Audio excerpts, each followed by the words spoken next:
So my name is Lyzi, and I'm going to give a talk about MapTime. Who in this room has attended a MapTime event before? Awesome, that's a lot of people. If I asked that a year ago, it would have been none probably, so that's awesome. To be perfectly honest, about 4 days ago, I wasn't really sure what I was going to talk about, but the conversations I've had over the past couple days have really informed this talk, particularly the rainbows and puppies part. So I'm going to sit here, and I apologize if I have my back to you, but that's the more important part anyway.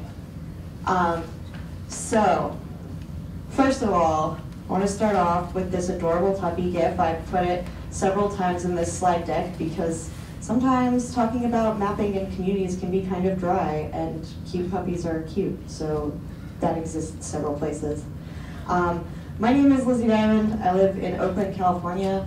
I do support and education at MapBox. I work out of our San Francisco office, and I am 1/4 of MapTime HQ. There are 4 of us. I'm one of them. There aren't like some other weird like portions of people. So first I'm going to talk about MapTime and what it has to do with HOT and why I'm talking about it here. So the story starts in June 2013 with 2 incredible women. I'm sure that you have heard of or met one or both of them. First of whom is Alyssa Wright, who has been attending this conference. This is a photo of her speaking at the State of the Map US conference in 2013. Oh, it is so cool if she walked in just now. So this is Alyssa speaking at that conference. Or was anyone here at that conference, State of the Map US 2013? Yep. Awesome. I was not.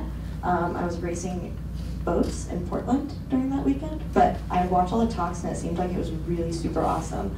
And Alyssa gave a talk there about diversity in OpenStreetMap, which was really an important sort of kicking off point for a lot of the conversations that we have now about accessibility and diversity in OpenStreetMap. The other woman in this story is Beth Schechter, who is there on the right, who is, she works at Stamen Design in San Francisco, and I'm also in that picture. So Beth went to State of the Map US conference in 2013 and saw Alyssa speak. And she spoke about diversity in OpenStreetMap to a rapt audience and brought to light a lot of the issues that I think had been not as talked about in OSM. There are a lot of people who have been a part of OpenStreetMap for a long time, and there are a lot of people who enter the OpenStreetMap community and don't really stick around. And Alyssa kind of started talking about some of those ideas and why people felt uncomfortable in the OpenStreetMap community. It's a really hard thing to do, to talk about discomfort. And so it's really brave anytime someone stands up and says, like, I don't know what I'm doing and I feel uncomfortable. That's sort of what this whole thing's about. So she got up and she gave this talk, and it was really inspiring. There's a video of it. I definitely suggest going and watching it. And Beth was at this talk, and she was so inspired that she literally sent an email to 3 of her friends and said, I want to set aside some time to make maps. She'd been working at Stamen for a while, and she wanted to literally have some map time. And then they did. They started meeting at Stamen, and 4 or 5 people, just to get together and hang out and make maps and understand sort of this field, this crazy technology and creativity-laden field that we work in. At the same time, I was in Portland going to meetups and realizing that there was like a JavaScript meetup and a Python meetup, but there wasn't really anything about maps, and I wanted to do the same thing. So Beth and Alan and Camille, all from Stamen Design, they kept meeting and they turned their meetup into MapTime.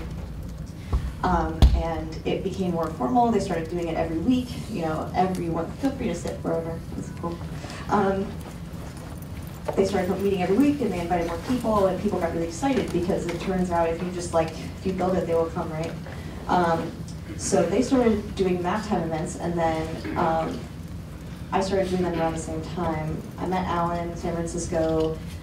they were like, oh, well, you can do MapTime in Portland, and we'll do MapTime in San Francisco. And so those were the first 2 MapTime chapters. Then OpenGeoCLE in Cleveland decided they wanted to become part of MapTime, followed quickly by MapTime New York, MapTime Maine, and the inimitable MapTime Null Island, which is real. It's on our map and everything. Unfortunately, they don't have like a website. They do have a Twitter handle though. They're pretty active as far as MapTime chapters go. So, this idea started growing, and if we fast forward to now, we have 60 chapters all around the world. A year ago, there were maybe 10, which is kind of insane. We don't really go out and reach out to people and say, hey, you should start a MapTime. People come to us and say, hey, I want to start a MapTime. This isn't even an updated map either, because we have a new chapter in Finland and in Tunisia. Neither of those are on this map. Oh, and Tallahassee, Florida, which you might not be able to see on there anyway, because the marker probably would get covered up. Anyway, according to our Slack, there are 150 organizers in 11 different time zones, and that's kind of insane. And here's a wonderful slideshow of photos from different map times. I wish I had some awesome music to play in the background here. That was just like lovely montage of different map time chapters. AMS is Amsterdam, Atlanta, Texas, or excuse me, Austin, Texas, Atlanta is in Georgia. Geography, what? Seattle, Berlin, Boulder, Colorado, Detroit, and many, many, many others.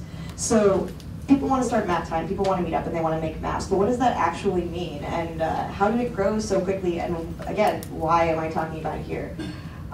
So MapTime is a collection of beginner-focused community groups for learning geospatial technology, techniques, and concepts, particularly using open source tools and hands-on practice and exercises.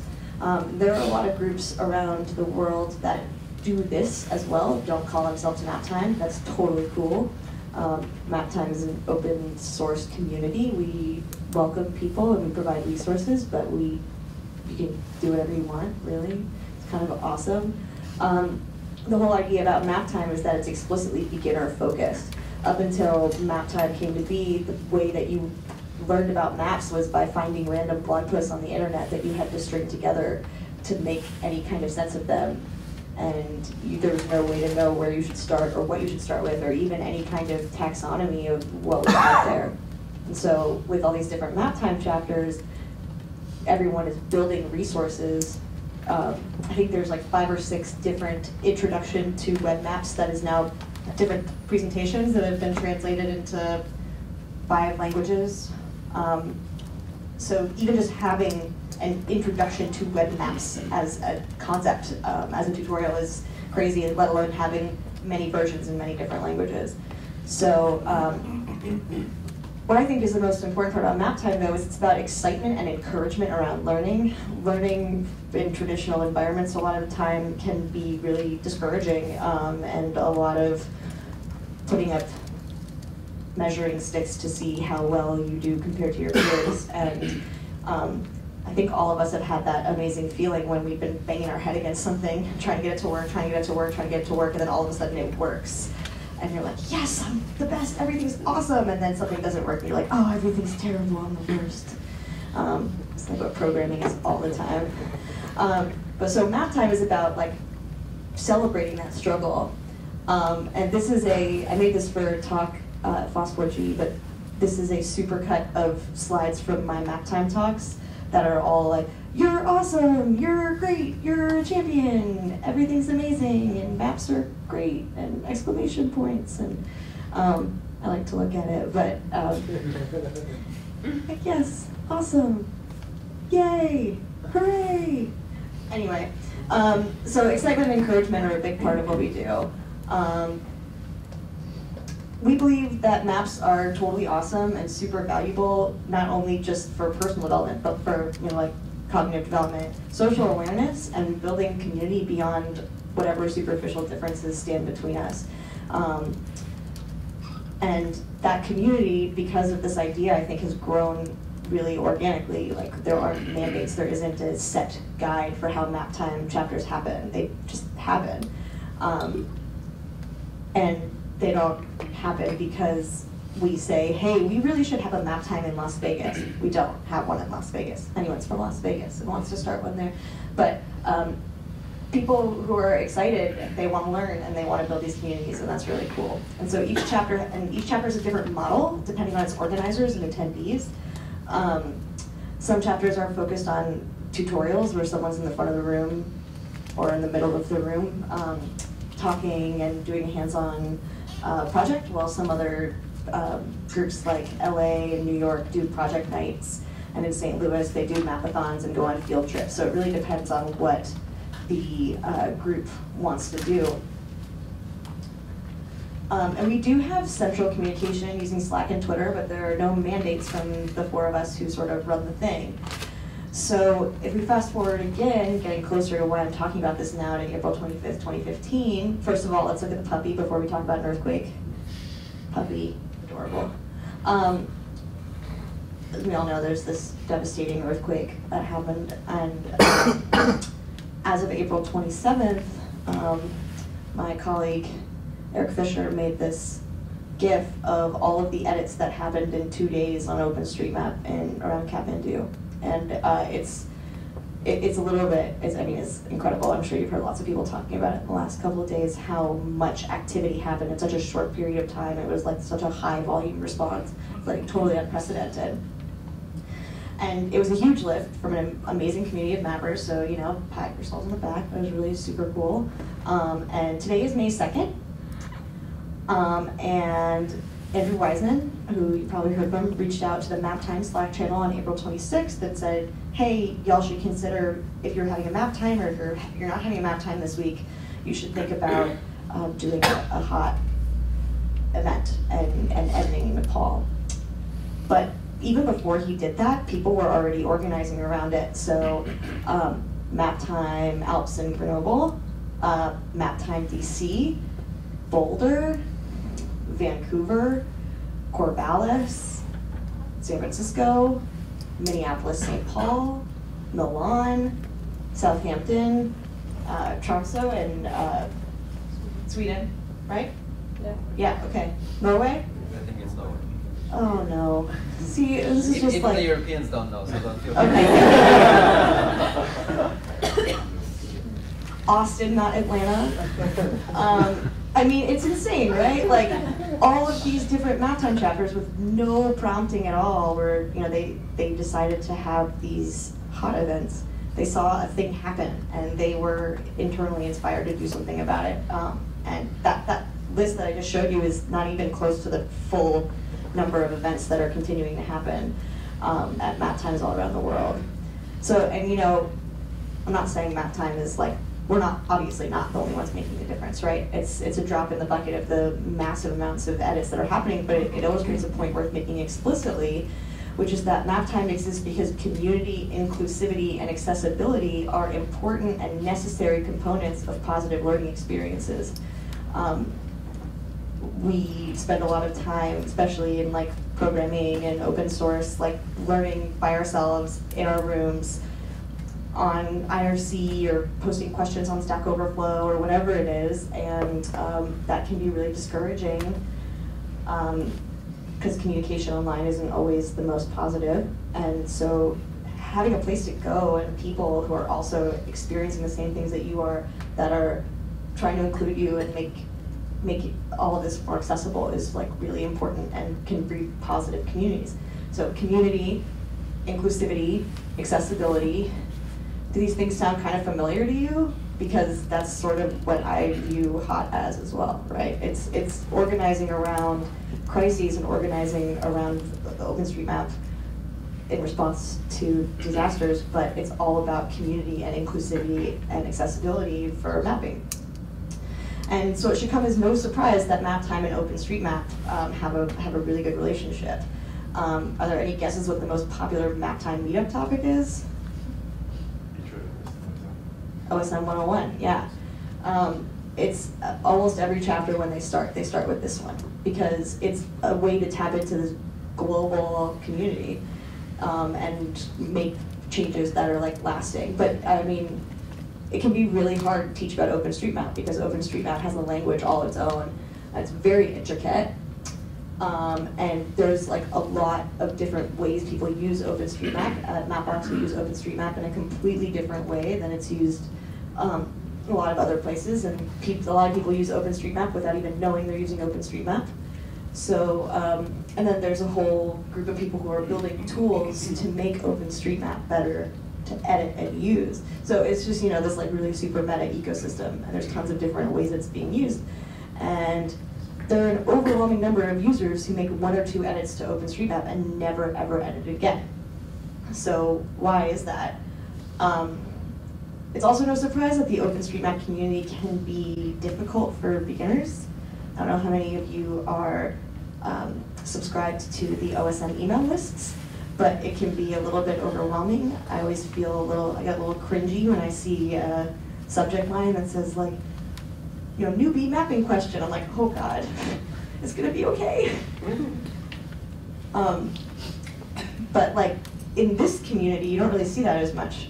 MapTime and HOT are different communities with different goals, but for both of these communities, we turn our focus explicitly to beginners. In a HOT activation, you have like training explicitly, and in these events, you have training explicitly where people say like, hey, we want to get you involved in the project, and we want to teach you how to do it. So, community, inclusivity, accessibility. Teaching is hard, right? It's a full-time job for a lot of people. And this is a common peril of open source technology communities. It's difficult to join an open source community as a beginner, like any open source community on any project, and it's difficult for people in that community to open the community up to beginners also. Because open source projects of late start when people with a common skill set have a common problem that they want to solve together. I think that the Leaflet project is a really interesting use case. Vlad started Leaflet because OpenLayers was a really bulky mapping library, and then people started contributing to it. Eventually, it got to the point of maturity where a lot of people use Leaflet who never contributed to it. I would say the overwhelming majority of people use Leaflet but don't contribute to it. They aren't the same group of people who had that frustration initially and who wanted to help to build it, but they do want to use the tool. When you do a project in the open, more people will contribute and it'll mature faster, but then there's a time when the project has users who are not the same as the people who developed it. And that's not a problem that has a solution, right? But there's a parallel here with OpenStreetMap. Oh wow, that got so small. But this is what I was talking about before, where like you have a very large number of users who make very few edits and a very few number of users who make a lot of edits. And a lot of those users who make a lot of edits are the ones who are part of an original community of people.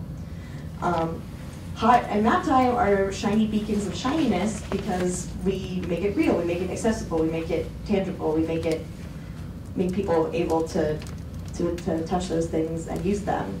We provide entry points for beginners to mapping. And we take the time for training and explanation with the explicit understanding that these things are difficult, that OpenStreetMap is hard and mapping is hard, really, really hard. Creative and technical forces at play are kind of insane. So if you put it another way, we focus on empathy. Being able to say, hey, I know what you're going through and it sucks, and like let me hold your hand through it because it sucks, but it's worth it in the end. And it's not just the obvious empathy of humanitarian and educational work, which both of these communities are doing explicitly, but it's empathy for every human being, and understanding that we all started off crawling and learned to walk, and we started off babbling and learned to talk. So MapTime and OpenStreetMap are both projects focused on making the world a better place through collaboration, shared knowledge, and exchange of information. And so just to make it a little more meta, we can use those communities to make the rest of the open source mapping world just a little more awesome by sharing information and sharing knowledge on the way that we build community. so we can continue doing what we're doing here today, telling our story and sharing resources for teaching about OpenStreetMap and sharing resources for building community and our struggles and the way that we've overcome them. We can keep meeting and we can keep working and we can keep building, and like what we're doing now is the hardest part, but let's keep going and continue building these awesome communities, whether it's HOT or MapTime or whatever. Oh yeah, here's my GIF again of being a champion. You're so awesome, pat on the back, you're a champion, yay. Just as an ending note, at the Monday after the State of the Map US conference, we are having a day-long MapTime summit. It's happening at the same time as the hackathon and training Steven's doing on Monday. And you can register for it on our website, maptime.io. It's going to be super fun. You can learn how to start a chapter or how to build more excitement in your community. It's going to be super great. So thanks so much. My name is Lyzi. That's my contact information. I would take questions, but instead of taking questions, I think I would rather, if there is any extra time, which I don't think there is, but if there is, I would much rather you talk to the people around you about building community and how you build community in your local area. And if you have any questions for me specifically, you can come and talk to me after. But other than that, it would be cool to see some conversations starting out of this and idea sharing and stuff. So thank you so much.